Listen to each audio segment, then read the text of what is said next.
성경은요, 하나님에 대해서 여러 가지 이야기를 합니다. 여러분이 알고 계시는 하나님 어떤 분이십니까? 사람들이 자기를 소개할 때 저도 저를 소개하는 방법이 있습니다. 과거에 젊었을 때는요, 주로 그때 분위기는 자기를 소개하는 것이 외적인 것에 많이 치우쳤습니다. 그리고 외적인 집안 배경이나 학벌이나 어디를 졸업하고, 저는 토성국민학교 졸업하고 사중학교 나와가지고 해광고등학교를 졸업하고 고신대를 또 갔다가 또 장신에 갔다가 이런 쭉 이야기를 하죠. 키는 아담 사이즈 170이고 눈은 쌍꺼풀이 없는 눈입니다. 이렇게 소개를 합니다. 혹시 여러분이 진짜로요, 나는 나를 이렇게 소개하는 것에 대해서 정말 나는 정확히 소개하는 거야 라고 하는 그 소개가 있으십니까? 그것처럼요, 혹시 제가 또 하나 여쭤보기를 원합니다. 혹시 여러분이 하나님을 믿게 되었을 때에 그분이 어떤 분인가 궁금해서 알게 되었고, 또 어떤 사람이 물어보면 당신은 누굴 그렇게 좋아해요? 당신은 누구를 그렇게 섬깁니까? 라고 했을 때 여러분이 섬기고 사랑하고 생명까지 내어놓을 수 있는 그분에 대해서 과연 누군가한테 소개할 때에 혹시 어떻게 소개해 왔는지 혹시 생각해 보실 수 있겠습니까? 성경에는 하나님에 대해서 여러 가지로 이야기하죠. 전지전능하시고 무소부재하시고 능치 못하심이 없으시고 온갖 좋은 표현들을 많이 합니다. 근데 그 중에요, 저보고 만약에 딱 하나만 골라서 하나님에 대한 이야기를 해주십시오 라고 한다면 저는 하나님을요, 우리 이 호주 사람들이 차에다 잘 붙이고 다니는 것처럼 God is love, 하나님은 사랑이십니다. 지금 요한이라고 하는 이 사도가요, 상당히 제가 볼 때는 예수님의 모든 제자들 가운데 다 훌륭하지만 하나님이, 주님이 어떻게 보면 인정할 정도의 꽤나 대단한 제자, 그가 요한 같아요. 모든 제자가 예수님이 십자가 지셨을 때 다 흩어졌죠. 근데 끝까지 십자가에 달려 계실 때에 예수님의 모친과 함께 의리를 가지고 믿음을 가지고 끝까지 그 자리를 지켰던 제자 누군지 아십니까? 그가 요한입니다. 혹시 최후의 만찬 그림이 있는데 그 그림에 보면은 12 제자가 예수님과 함께 둘러앉아서 식사를 나누죠. 혹시 그 가운데 요한이라는 사도는 누군지 아십니까? 그림은 보신 적 있죠? 못 보셨습니까? 어떻게 어디서 사셨길래 한번 인터넷에 최후의 만찬 두들겨 보시면은 예수님 바로 옆에 있어. 좌우 어디 쪽에 어느 쪽인지 혹시 여러분 언제 한번요, 오늘 숙제 하나 내드리기를 원합니다. 최후의 만찬에서 누가 누구고 하는 것을요 한번 다 확인하셔가지고 A4 용지에 내일 다음 주에 제출해 주시기를 바랍니다. 그래서 이 제자 이름이 누구고, 이 제자 이름이 누구고, 이 사람이 누구고 한번 숙제해 주시기를 권면합니다. 근데 그 중에 이제 조사해 보시면 알 겁니다. 그 중에 유독 어떤 한 이가 예수님의 심장 쪽에다가 이 길을 갖다 대는 이렇게 비스듬히 뭔가 있는 자가 하나 있을 겁니다. 그래서 저도 처음에는 몰랐죠. 누군데 이 자세가 이렇게 빼뚜름하지? 알고 보니까 삐뚤음한 자세가 아니라 예수님의 숨소리까지를 듣기를 원했던 제자가 있었더라고요. 예수님이 그냥 혼잣말로 중얼중얼하는 그 말이라 할지라도 무슨 말을 하시는가를 듣기를 원했던, 그래서 내가 사랑하는 그분에 대해서 하나라도 모르는 것이 없을 정도로 모든 걸 알고 싶은 그런 뜨거운 열정을 가진 제자가 있었으니 그의 이름이 존이래요. 여러분은 누굴 사랑하십니까? 우리 한국의 10대들도요, 자기가 좋아하는 가수나 있으면은요, 얼마나 신상 조사를 잘하는지 모릅니다. 생일, 나이, 키, 좋아하는 거, 그래서 때가 되면 선물을 만들어서 보내기도 하고, 그렇게 팬클럽을 조직하고. 그런데 그 당시 때 예수님을 그렇게 좋아했던 제자가요, 바로 요한이라는 사람이었습니다. 그래서 여러분, 야고보 같은 사람은 별명이 낙타무릎, 베드로는 뭐 반석, 뭐 불의 아들, 막 이렇게 급한 성격, 뭐 이런 각자의 닉네임이 있죠. 요한의 닉네임이 뭔지 아십니까? 심장요. 예, 비슷했습니다. 요한의 닉네임은 사랑입니다. 사랑의 사도 요한입니다. 근데 이 사랑의 사도 요한이요, 지금부터 예수님을 갖다가 어떻게 이야기를 하는지 한번 들어보십시오. 태초부터 있는 생명의 말씀에 관하여는 우리가 들은 바요, 눈으로 본 바요, 주목하고 우리 손으로 만진 바라. 누굴 말할까요? 이 빛 이야기를 하는데 지금 요한은 나는 이 빛에 대해서 지금 우리가 전에 들은 바도 있었고 또 눈으로 직접 보기도 했고 또 주목하고 우리 손으로 또한 만져도 봤다. 아니, 빛을 어떻게 이렇게 할 수 있지? 예수님. 예, 이 생명이 나타내신 바 된지라. 이 영원한 생명을 우리가 보았고 증거하며 너희에게 전하노니 이는 아버지와 함께 계시다가 우리에게 나타내신 바 된 자니라. 이래서 성경에 삼위일체라는 말은 없는데, 그런데 예수님과 하나님이 하나이다 라고 말하는 이유 중에 하나가 바로 이러한 말씀 때문입니다. 그러니 저는 곰곰이 생각을 해봤어요. 개인적으로 왜 하나님은 한 분만 있으시지 헷갈리게 왜 그 가운데 예수님이 뿅 나타나셔가지고 이 땅에 말씀이 육신이 되어가 인간의 육을 빌려서 이 땅에까지 오시고 또 가시면서 하시는 말씀이 내가 떠나는 것이 너희에게 유익하니 보혜사 성령이 너희들에게 임하게 될 것이라. 그는 너희들에게 모든 걸 생각나게 하고 가르칠 것이고 나는 너희들과 함께 다니는데 이 육적인 제약이 있었지만은 그러나 그 보혜사 성령은 어느 곳에서 누구에게든지 동시에 역사하실 수 있는 하나님의 영이시니 너희에게 심히 유익될 것이라. 그가 너희들에게 내가 가르쳐줬던 것을 다시 기억나게 하고 너희들에게 어떠한 생각과 어떠한 느낌과 모든 것으로 너희들을 인도할 것이라. 그래서 결국은 성경에 없었지만은 삼위일체라는 이야기를 기독교에서는 하는 것입니다. 이 생각을 했던 것입니다. 왜 하나님 한 분으로 충분한데 굳이 그렇게 여러 가지 모습으로 나타나셨을까? 왜일까요? 혹시 하나님의 마음을 한번 헤아려 보시렵니까? 왜 굳이 예수님을 인간의 육신을 빌려서 이 땅에 오게 하심으로 또 다른 하나님이 되게 하셨을까? 예수님 없으면 안 될까요?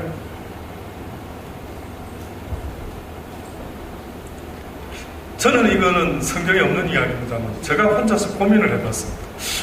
왜 그러셨을까? 왜 그러셨을까? 하나님은 빛 가운데 거하시고 근데 가만히 생각을 성경을 보니까요, 하나님은 볼 수 있는 자가 있다 없다? 하나님은 볼 수 있는 자가 없다. 여러분, 태양을 볼 수 있는 분들,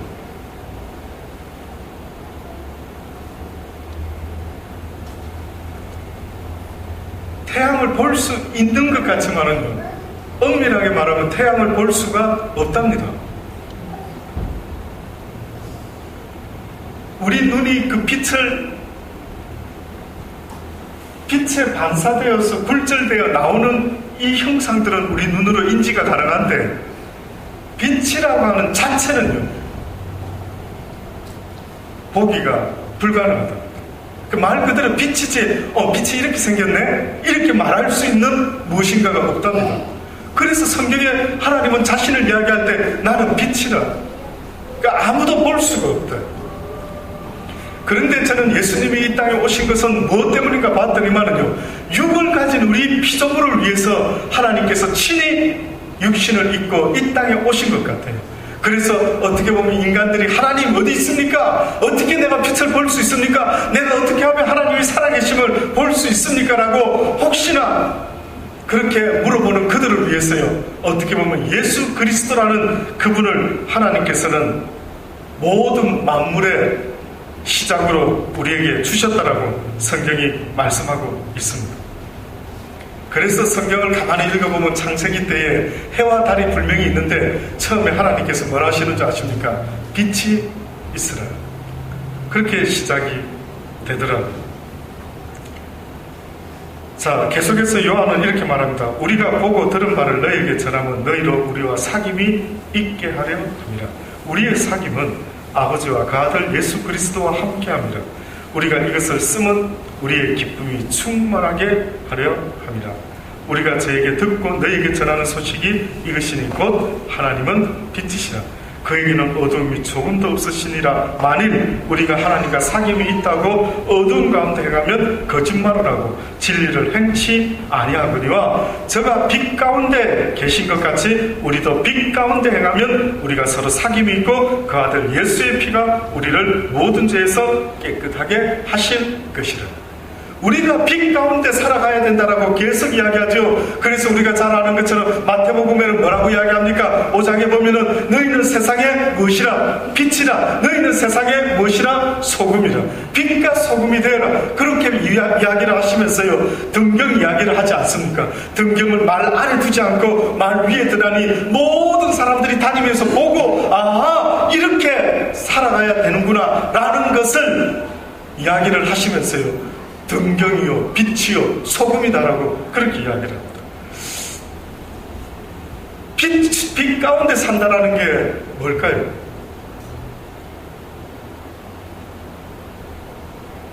만민들이 보고 빛 가운데서 살아야 되는구나.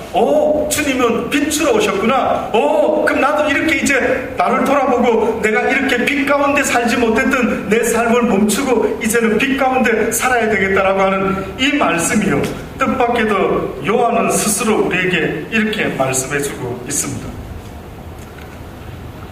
요한복음 요한 1서 2장에 보면은요, 사랑하는 자들아, 내가 새 계명을 너희에게 쓰는 것이 아니라 너희가 처음부터 가진 옛 계명이니 이 옛 계명은 너희의 들은 바 말씀이거니와 다시 내가 너희에게 새 계명을 쓰느니 저에게와 너희에게도 참된 것이라. 이는 어둠이 지나고 참빛이 벌써 비침이라. 빛 가운데 있다하여 빛 가운데 있다하여 그 형제를 미워하는 자는 지금까지 어둠 가운데 있는 자요, 그의 형제를 사랑하는 자는 빛 가운데 거하여 자기 속에 꺼리낌이 없으니 그의 형제를 미워하는 자는 어둠 가운데 있고 또 어둠 가운데 행하며 갈 곳을 알지 못하나니 이는 어둠이 그의 눈을 멀게 하였습니다. 예수 그리스도가 이 어두운 세상에 빛 가운데로 왔답니다. 그러면 지금 이 요한은 우리에게 주는 말씀이요, 어두움에 살고 있다라는 말을 지금 뭐라고 이야기하는 것입니까? 너희가 사랑 없이 살아가고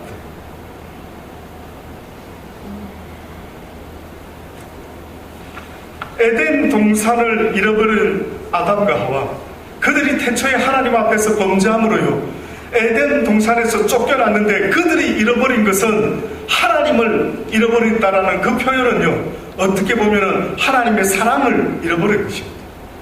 인류가 죄를 지었다라는 말은요, 인류가 뭔가가 변질이 되고 말았는데 원래는 하나님의 형상을 따라 지음받았다라는 것은 하나님의 사랑을 갖고 있었던 모양이에요.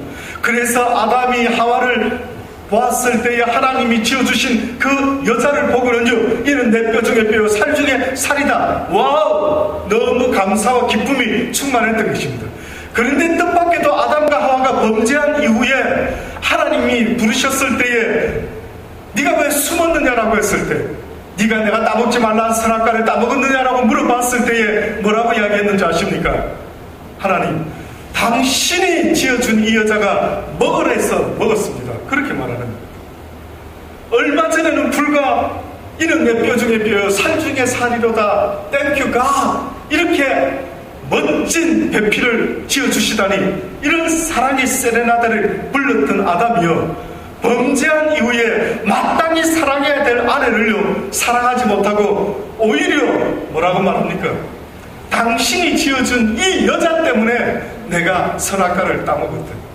인류의 비극이 어디서부터 시작되었는가라고 물어보신다면, 죄를 지음으로 말미암아 우리의 삶 가운데 사랑이 사라진 그 순간부터 우리는 지옥을 살아요. 사랑 없는 인생은 아시죠? 얼마나 지옥 같은지. 한번 살아보십시오. 그래도 사랑이 있고요. 그래도 사랑하는 아이들이 있고 사랑하는 아내가 하는 남편만 있다면은요, 아무리 세상에 어떤 어려운 일도 이길 힘이 되더라고요. 이길 힘이 되더라고요. 그런데 돈이 아무리 있고 명예가 있고 권세가 있는데 마음을 둘 수 있는 그런 곳이 없는 사람들은요, 결국은 살아가기가 힘들어하더라고요.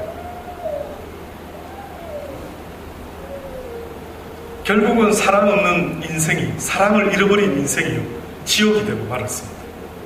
그래서 성경에 보니까 사랑 없이 살아가는 인간의 삶이요, 어두운 지옥과 같은지 모두가 음부에서, 죽음의 그늘에서 그저 죽음만을 기다리며 살아가는 불쌍한 인생들이 되었다.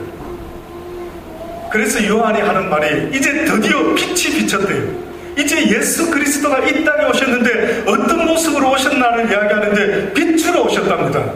성경에는 이 이야기가 또 다르게 설명돼요. 나는 이 땅에 온 것은 섬김을 받으러 온 것이 아니라 섬기러 왔다라고 그렇게 이야기를 합니다.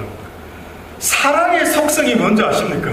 그것은 바로 섬김을 받는 게 아니라 사랑의 속성은 섬기는 것에 그 의미가 있습니다.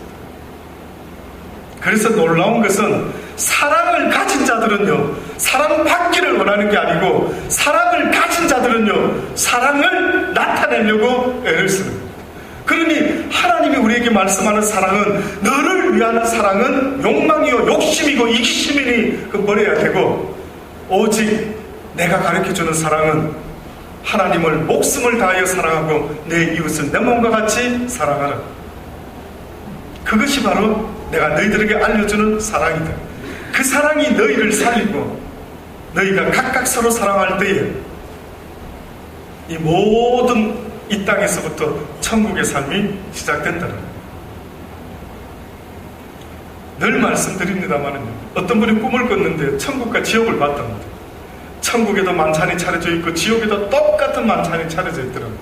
그래서 보면서 와, 천국과 지옥이 별반 차이가 없네. 근데 무슨 차이가 있는 거지?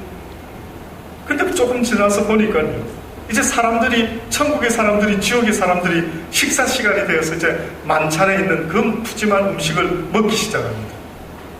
근데 특이한 점은 스푼이 짧지가 않고 긴 겁니다. 그래서 그 스푼을 떠가지고 밥을 먹기 시작하고 뭐 음식을, 반찬을 떠서 먹기 시작하는데, 지옥의 사람들은 어떻게 먹을까요? 밥을 떠가지고 자기 입으로 잡아넣는 거예요. 근데 입에 들어오는 것보다 스푼이 기니까요, 옆으로 막 떨어지는 게 더 많아요. 근데 천국의 사람들은 그 긴 스푼을 똑같이 가지고 있는데 밥을 먹는데 보니까 어떻게 먹는 것 같습니다. 어떨 것 같아요? 서로 먹여주는 것이죠. 스푼도 길지도 않는데 누군가를 사랑하게 되면 짧은 스푼을 가지고 어떻게 합니까? 자기 이래서 먹여주지 않습니까? 놀랍지 않습니까? 사랑이라고 하는 것은요, 내가 누군가를 사랑한다라는 그 순간부터는요, 내가 그 사람의 종이 되는 것입니다. 인정하십니까?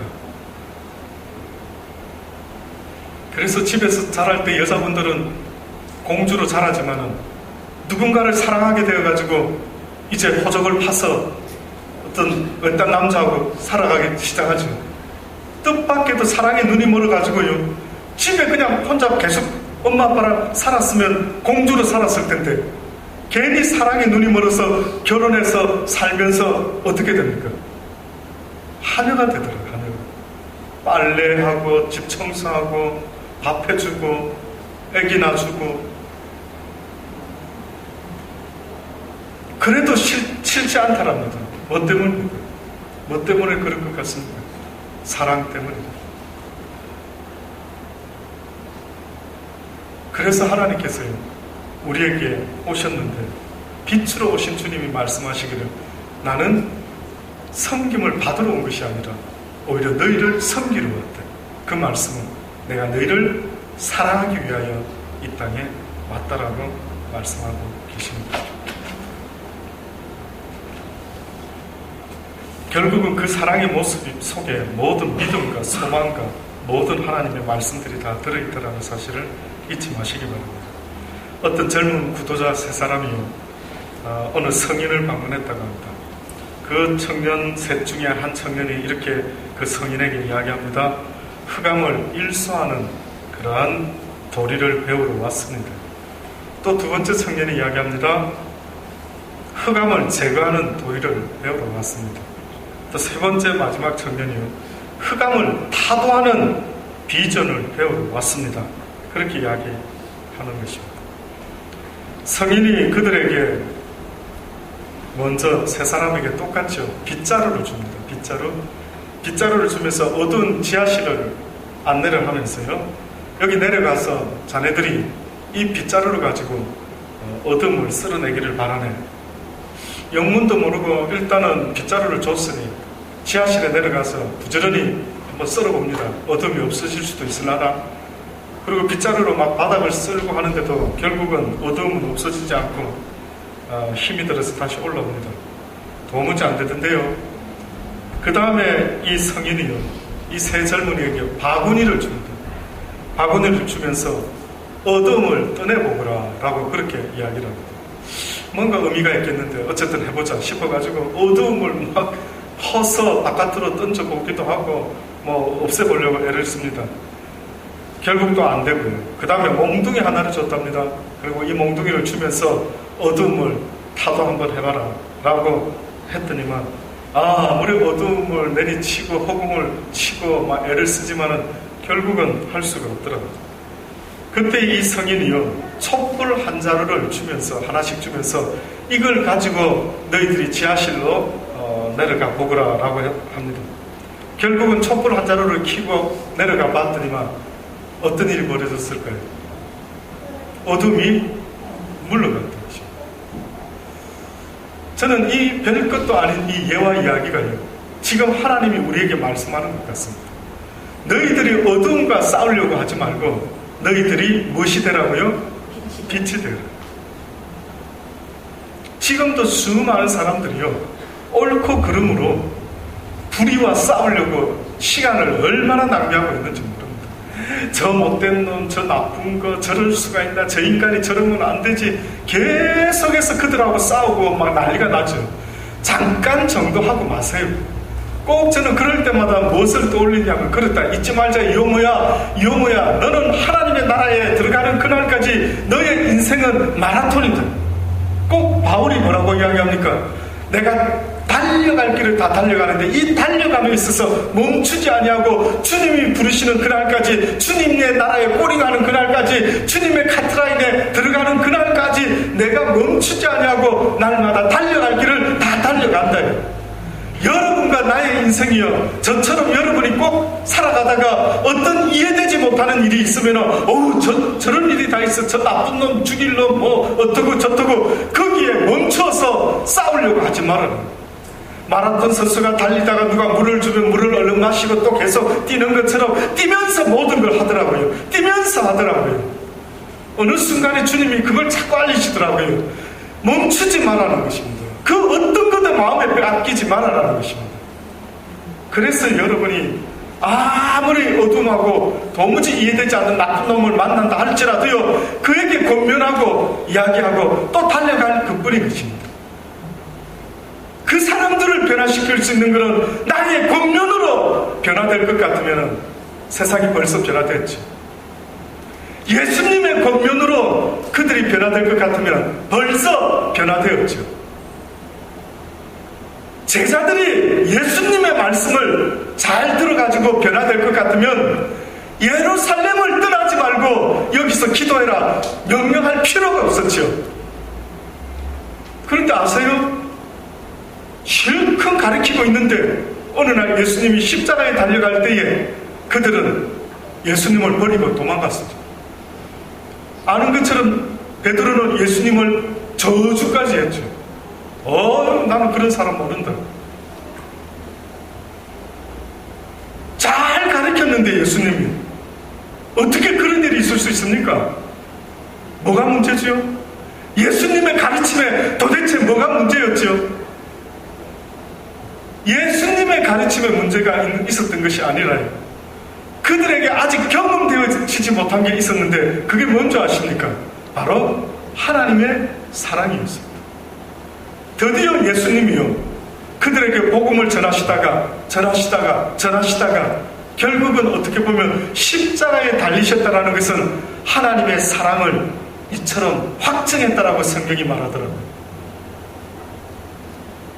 십자가에서 모든 이들에게 보여주신 그 모습은 뭔지 아십니까? 하나님, 저들의 죄를 저들에게 돌리지 마시고 저들을 용서하여 주옵소서. 저는 그 어느 시간에 예수님이 설교했을 때도 마음이 와닿지 않았다 할지라도요, 아마 예수님이 십자가에서 외치셨던 그 기도를 누가 들었다면 기절초풍을 했을 거예요. 아마 그때 창을 찔렀던 혹은 그 옆에 있었던 백부장, 그가 묘하게 이런 말을 했습니다. 저는 정녕 하나님의 아들이었다.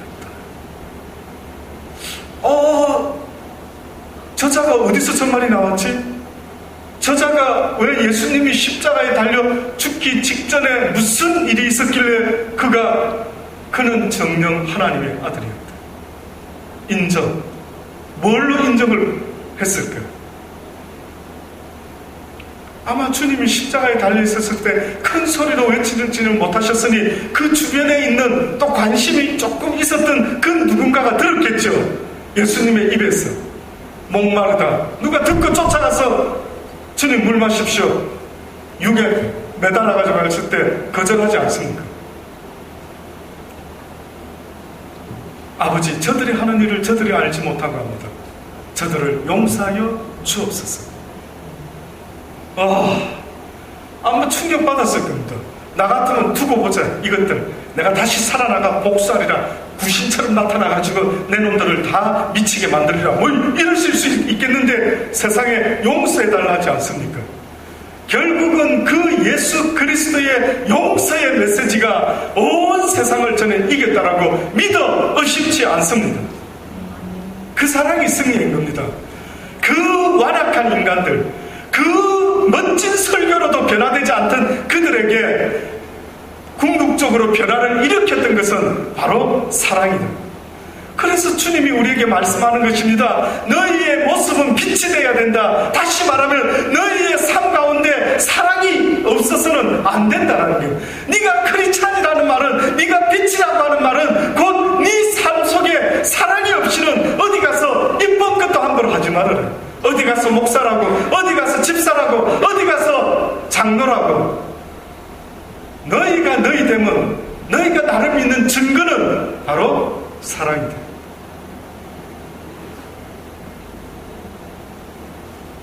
그래서 언젠가 제가 그래 말씀드렸죠. 내가 하나님을 정말 믿고 하나님과 교제하는 사람 맞을까요? 목사님, 무엇으로 알 수 있습니까? 무엇으로 알 수 있냐고요? 간단합니다. 내 삶 가운데 미운 사람이 어느 날 하나도 남지 않고 다 사라졌다. 바로 그가 성령으로 거듭난 자, 증거거든. 누가 미운 사람이 남아있는 것은 사랑하고는 섞일 수 없는 속성입니다. 꼭 물과 기름 같아요. 그래서 내가 주여 주여 주를 사랑하나이다 이러는데 누가 미워요. 이거는 지금 뻥치고 있네. 뻥치고 있는 겁니다. 그래서 지금 뭐라고 이야기합니까?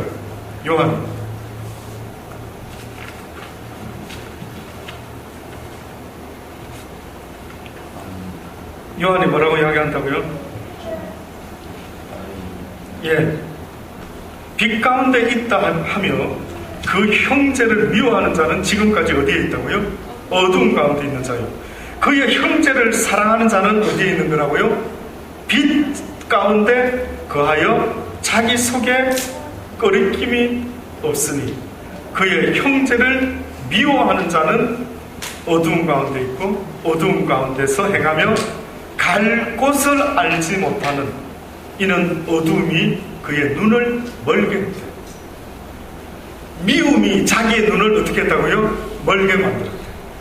누군가를 미워하는 것이 그 인생의 눈을 멀게 만들어버려요. 영의 눈을 멀게 만들어.